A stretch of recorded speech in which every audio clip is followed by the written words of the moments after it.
Saudara, Dinas Kesehatan Kabupaten Nagan Raya telah menyiapkan 15 ruang penyimpanan vaksin COVID-19 yang akan tiba pada bulan ini. Vaksin COVID rencananya akan disimpan di 14 puskesmas dan di salah satu ruang di Dinas Kesehatan. Dan saat ini juga pemerintah setempat telah siap menghadapi vaksinasi yang akan berlangsung awal tahun ini.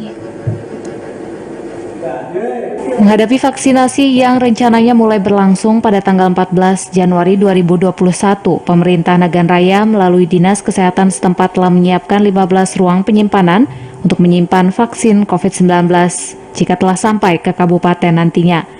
Ruang penyimpanan masing-masing di 14 puskesmas di wilayah itu, serta di salah satu ruang Dinas Kesehatan.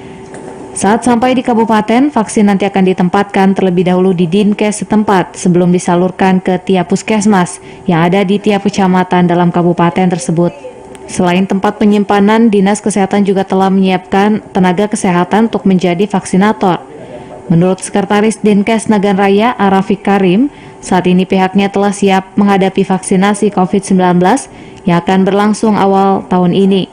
Pihaknya juga telah mendata masyarakat, tenaga kesehatan, serta pejabat pemerintah yang akan divaksinasi.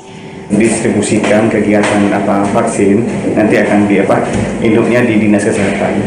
Ketika akan jadwalnya pada hari yang bersangkutan, kemudian kita akan distribusikan ke Paskes yang sudah ditunjuk untuk pelaksanaan vaksinasi COVID. Oke, selain di Dinkes juga ada di Puskesmas ada. Tapi distribusikan pada hari ini, pada hari kita pelaksanaan vaksinnya. Sebelum dilakukan vaksinasi, nantinya Dinas Kesehatan juga akan melakukan sosialisasi ke masyarakat tentang pentingnya vaksinasi untuk mencegah penyebaran COVID-19.